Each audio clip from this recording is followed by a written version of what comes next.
provide an overview of our organization. Jonathan Fisher, Research Advisor at Equitable Growth, will discuss our funding priorities. And Colleen Harwood, Grant Operations Manager, will go over how to apply and tips for a successful application. We'll be brief to allow plenty of time for questions. First, a few housekeeping notes. This event is on the record and, as you can see, is being recorded. The recording will be available after the event on our YouTube page. If you have technical questions or would like to add to the conversation, please use the chat box. We'll also be posting some helpful links in the chat box as we go.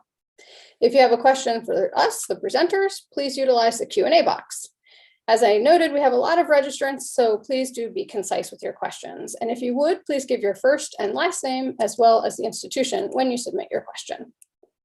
Okay, and now we're ready to get started. Can we share slides?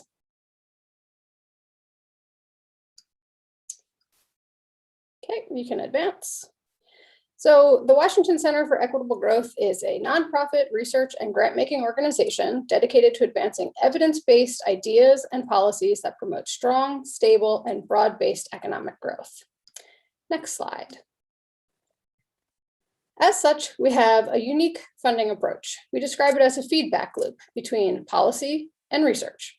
We seek to fund research to advance and inform the policy debate, and we take information from the policymakers that we work with and, in order to inform the research questions that we're asking, to be sure that new research is providing information for the evidence gaps that policymakers face.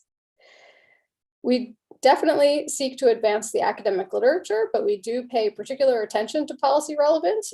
And preference is given to applications that are informed by policy and are clear-eyed about the policy implications of the proposed research. All right, next slide. Okay, we have two funding streams, academic and doctoral postdoctoral. We also have a Dissertation Scholars program. This webinar focuses on doctoral postdoctoral grants as well as the Dissertation Scholars program. Just a quick note, if you hear me or either of my colleagues after me saying doctoral grants, we're referring to doctoral postdoctoral grants. That's just a mouthful, so we use the shorthand. So I will note that current PhD students and postdoctoral scholars are eligible to apply for an academic grant should they choose. Doctoral grants are set at $15,000 over 1 year, but academic awards can be larger. However, the competition is steeper. Colleen will provide more details later, but the academic and doctoral application processes do differ from one another. For a doctoral grant, you just submit a proposal. Academic grants have a two-step process with a letter of inquiry followed by a full proposal. If you choose to submit a letter of inquiry for consideration for an academic grant, we can most likely let you know prior to the doctoral application deadline if you will be invited to submit a full proposal for an academic grant. If you are not going to be invited to submit a full proposal for an academic grant, you could then still go ahead and submit a proposal for a doctoral grant. Okay, next slide.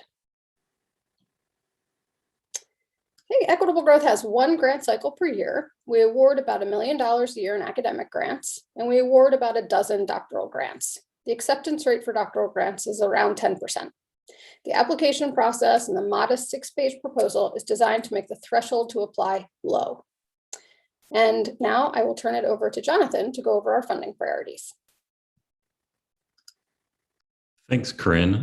First, I'm going to do a quick introduction because I'm new to Equitable Growth.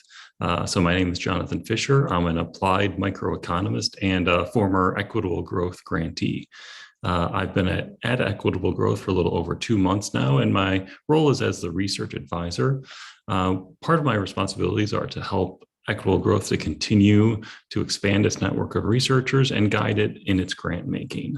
I'm also continuing my own research as part of my role here. And my own research touches on 3 of these 4 funding priority areas, everything except for market structure. And what I'd suggest, if you're interested, if you're going to apply and you want to learn more about our funding priorities, the full RFP includes specific types of questions we're interested in and the general topic. So it can dig into a lot more detail than we have time in this short webinar. Can we go to the next slide, please?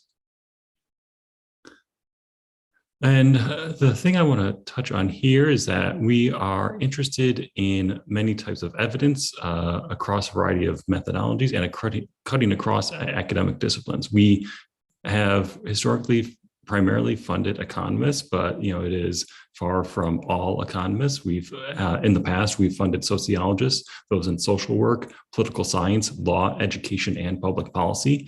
And we're also interested in interdisciplinary approaches to these questions. What is most important is that we're interested in research that touches on inequality in all its forms and its relationship to economic growth.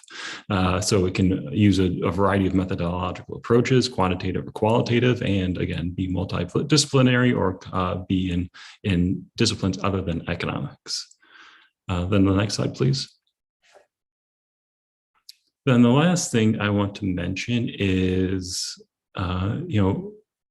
questions that touch on the role of racial stratification, racial inequality by race has always been important to equitable growth. And under our new president and CEO, Michelle Holder, it's taking on increased importance. And we would suggest that your proposal touch on either directly or indirectly how your research would speak to racial stratification. Now, there are going to be some projects that just have no impact on racial stratification, either directly or indirectly. But there are also projects where maybe you cannot directly speak to the results by race, but your results have implications by race. So let's say you're studying the effects of monetary policy on economic growth, and you expect to find that this policy increases in growth at the top of the distribution, and doesn't have much impact at the bottom of the distribution. You could say, well, we know white households are more likely to be at the top of the distribution, and so this policy we would expect it would increase racial stratification or increase inequality by race. And so you can at least propose, hypothesize or say how your results might touch on it, even if it's not direct. Last two things is, we are interested in projects that create new data, but whether it's from a primary data source or a secondary data source, you may supplement existing data sources, secondary data sources, and those that can be made publicly available. It's not exclusive, it's not a requirement, but it is something that we are interested in. And then, as I mentioned, we also interested in studies that engage with the relevant literature across the disciplines. I'll turn it over to Colleen now.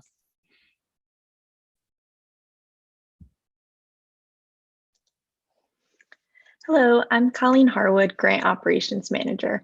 I'll be sharing details of the application process and tips for a successful application. The 2022 online application portal is now open, and the deadline to submit a doctoral proposal is Monday, March 21st at 11:59 p.m. Eastern Time. The link to the online portal can be found within the RFP, and we will also share the direct link through the webinar chat function now. For more details, an FAQ page, including eligibility criteria and a suggested template for writing your proposal, please see our doctoral grants and dissertation scholar web pages, which we will also share in the chat now. All proposals will be evaluated on how well the proposed research questions are appropriately framed within the existing literature, the potential to advance the literature, and methodological soundness. Relevance to Equitable Growth's mission and the potential to make a contribution to evidence-backed policy solutions will also be taken into consideration. In addition to our doctoral grant program, we offer an in-residence scholars program. Equitable Growth is committed to building a pipeline of scholars doing cutting-edge research on inequality and growth, and to supporting them to engage in the public sphere. The program provides PhD candidates with financial and professional support to pursue their own research and to gain familiarity with current policy discussions and the policy process.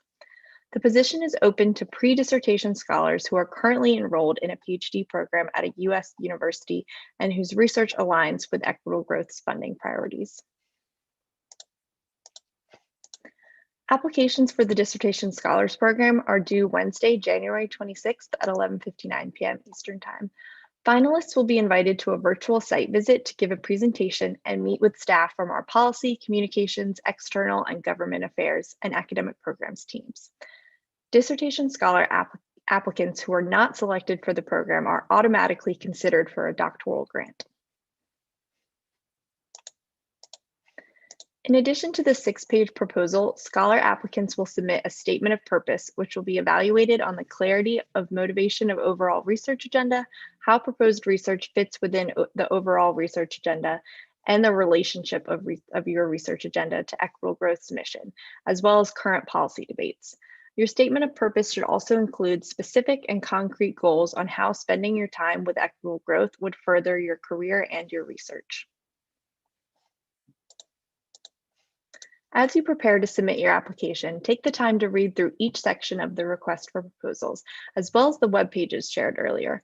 Following these guidelines will help you understand if your research is a good fit for Equitable Growth and will help you draft a strong proposal for the review committee to consider.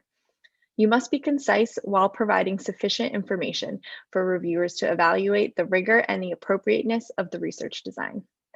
It is important that your project be at the right stage for funding, and that you share that information with the reviewers. Find the sweet spot. You need to have enough done to be convincing about your project, but still have new work to accomplish with the funding.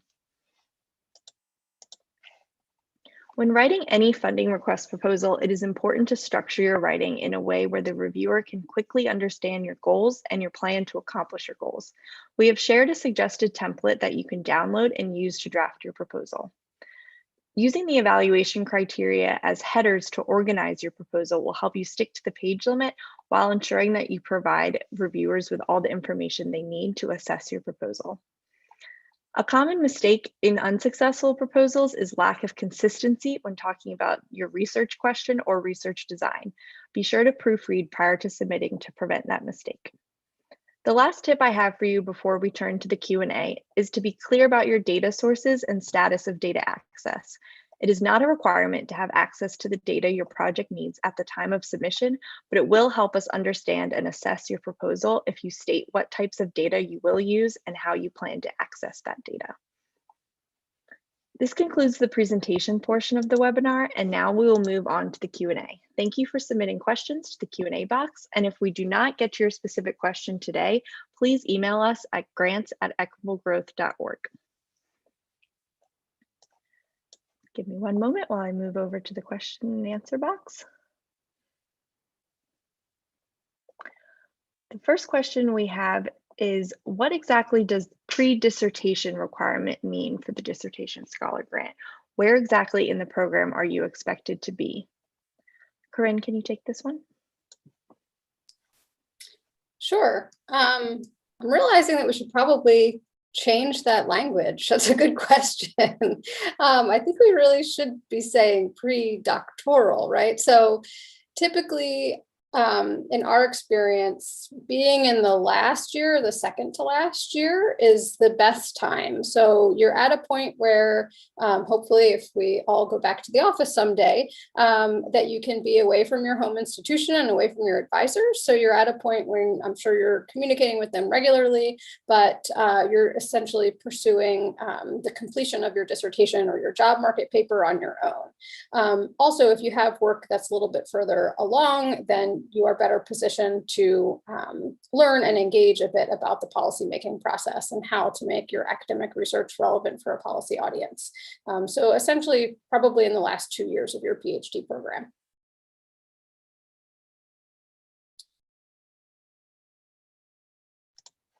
Thank you, Corinne. The next question is from Emily Ellis. If our dissertation has multiple questions, for example, a 3-chapter dissertation, should we focus on one question given the short proposal length or discuss all components? I can take that. That's a good question. I think that you've hit it on the head when you've said, given the short proposal length, it's probably best to focus on one of the 3 chapters. Understanding, you can start with an introduction that gives a sense of your overall research agenda and the related projects, but giving detail on one of the 3 projects where you're able to dig into the data that you propose to use and the methods that you propose to use will give reviewers, as Colleen noted earlier, sufficient detail to assess how it is you propose to answer your research question. So I would advise to focus on one of the three. Thank you, Corinne. We have a couple of questions pertaining to submitting with a co-author. One specifically asking about should two co-authors submit together, separately, both? And someone else is asking how submissions submitted by one PI versus two are weighed against each other. I can start out by saying that we don't have a limit on how many proposals one person can submit. You are allowed to, if you have multiple projects, you are allowed to submit multiple proposals for either or any of our grant programs.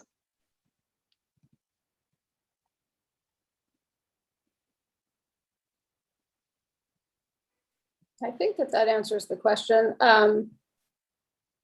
Should we submit them in one? Yeah, typically in a proposal will be stronger if you're able to give detail on the proposal. So trying to crunch multiple research projects into a 6-page proposal generally lands you with a muddied proposal or not sufficient detail. So I would say it's better to submit more than one proposal or separate them out into separate proposals. We have another question asking, can I submit a revised doctoral grant proposal if I don't get into the Dissertation Scholars program? Because the deadlines are staggered, it is possible and welcome to submit to both programs, but you may not necessarily know before the doctoral deadline if you have been accepted or are moving forward in the dissertation scholar process. Is that correct, Corinne? Yeah, so dissertation scholar applications essentially are a doctoral proposal plus additional elements. Those are due January 26th. If you will know by the March 21st doctoral proposal deadline whether or not you've been invited for a site visit. And if you've not been invited for a site visit, then you are not being considered for the Dissertation Scholars program. There's no need to submit a revised doctoral proposal. We just take the proposal from the Dissertation Scholar application and review it as as one of the applications within the doctoral program. If for some reason you've advanced your project or maybe gotten access to a new data source, and this goes for anyone, if there are any changes to the status of your project or something happens and you want to alert us to that as part of your application, you can just email grants@equitablegrowth.org and we can update your proposal or add those notes for reviewers. So I guess the answer is yes, but anyone can do that. We have a question. Do we need to include some preliminary results in the proposal? And I would say that if you have preliminary results, definitely include them, but it is not a requirement to have that information at the time of submitting your proposal. The next question is from Ellen Breyer at University of Pennsylvania.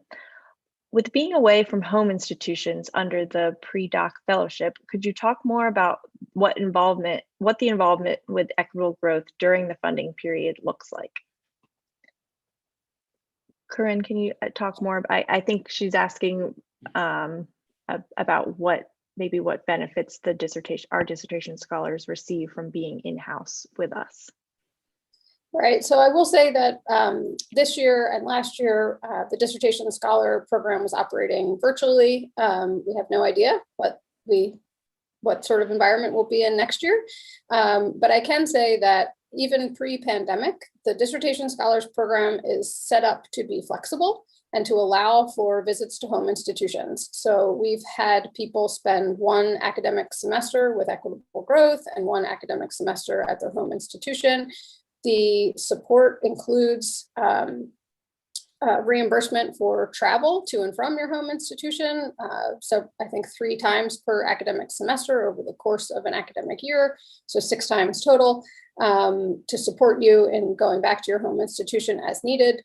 Being with Equitable Growth, either virtually or in person, is intended to help build relationships, to get exposure, and to elevate opportunities for engagement with Equitable Growth. Our colleagues here, particularly those in the government and external relations team and on our policy team, to expose you to how to expose dissertation scholars with the policymaking process, how to translate academic research to policy, and how current policy debates can inform the research questions that you're asking. So it's not an absolute requirement that you're with Equitable Growth in person, and there's no specific activities that we expect you to do on a day-to-day basis, but it's more just about helping you to build a network and get exposure in Washington, D.C. Great, thank you, Corinne. We also have a question about whether the research has to focus on the United States or if it can be about other countries or regions around the world regarding inequality. And I can answer and say that our primary focus is on US related policy. The next question is regarding the time commitment and responsibilities of a dissertation scholar in terms of supporting the grant review process, which is an aspect of being a dissertation scholar that is listed on our website. And that is definitely a portion of our dissertation scholars' time, but it's not an overwhelming portion, and it is only during the specific weeks of grant review periods during the winter and spring times when we are in the grant review process. So it does not dominate the scholar's schedule. It's during specific time periods. Corinne, are there other responsibilities of dissertation scholars we should touch on? I think just grant review. Other than that, we describe them as opportunities, but they're not responsibilities. You get to pick and choose. It's like a buffet. The next question is from Sarah Small. How are postdoctoral grant proposals evaluated differently than doctoral candidates? Should postdocs highlight anything in particular in their applications?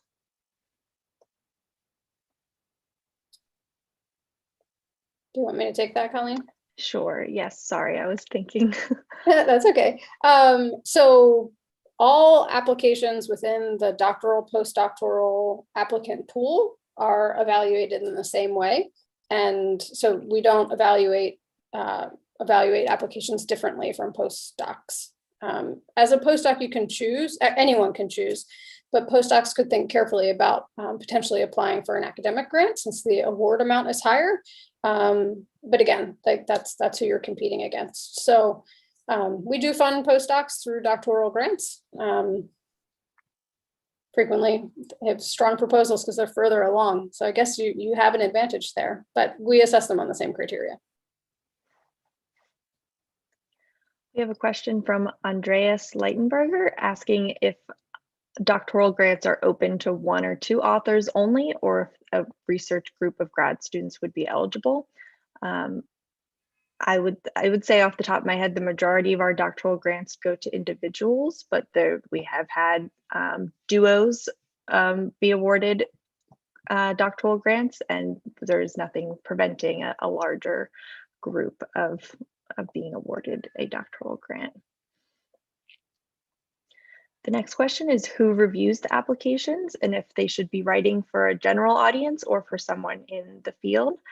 And we have grant review committees that are of internal staff here at Equitable Growth, as well as external scholars that would be in the relevant fields of the proposals.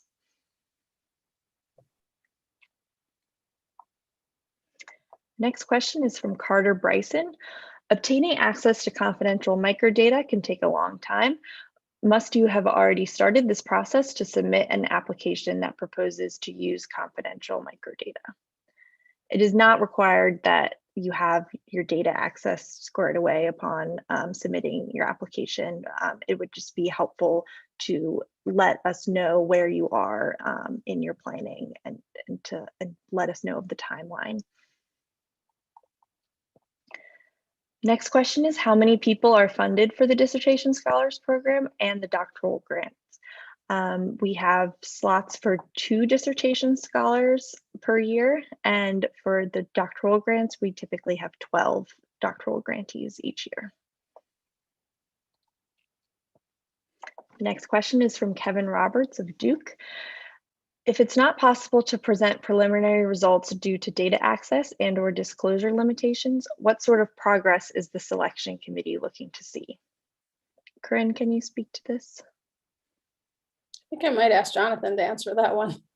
Sure, I am happy to help on that one. I would suggest, so I worked at the Census Bureau through one of the FSRDCs about 10 years ago. And you can always talk about qualitatively where you are in the process. You can say we have data access and we've run results and we find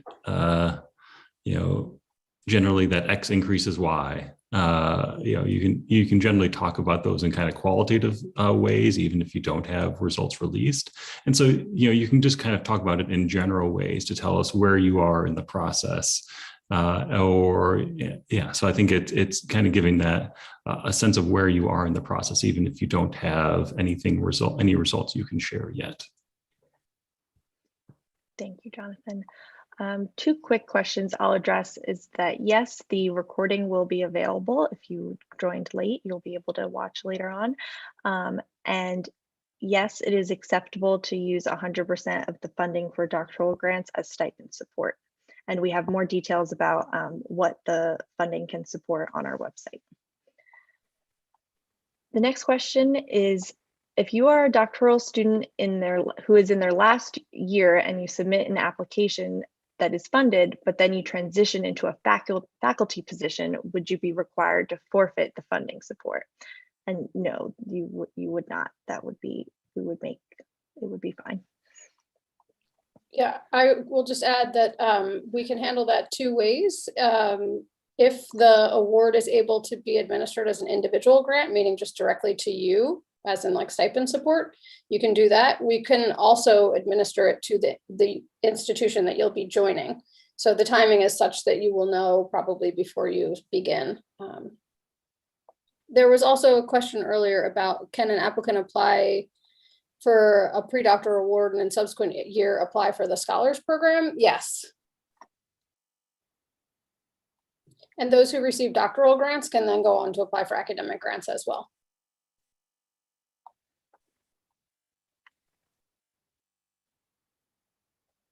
And then we have a question clarifying projects that use data outside the US will not be considered. That's not necessarily true.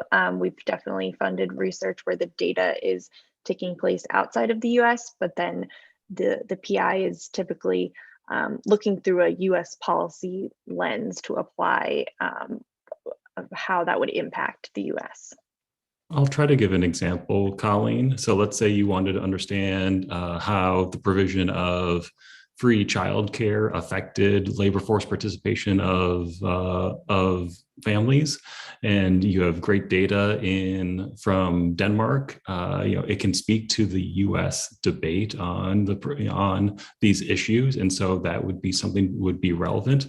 But if your research is about something in a developing country that may not be as relevant to the U.S. policy debate, it's not going to be, it's going to be less likely to be funded. So we want things that could use data from other countries, but that speak to policies going in the policy debate in the United States.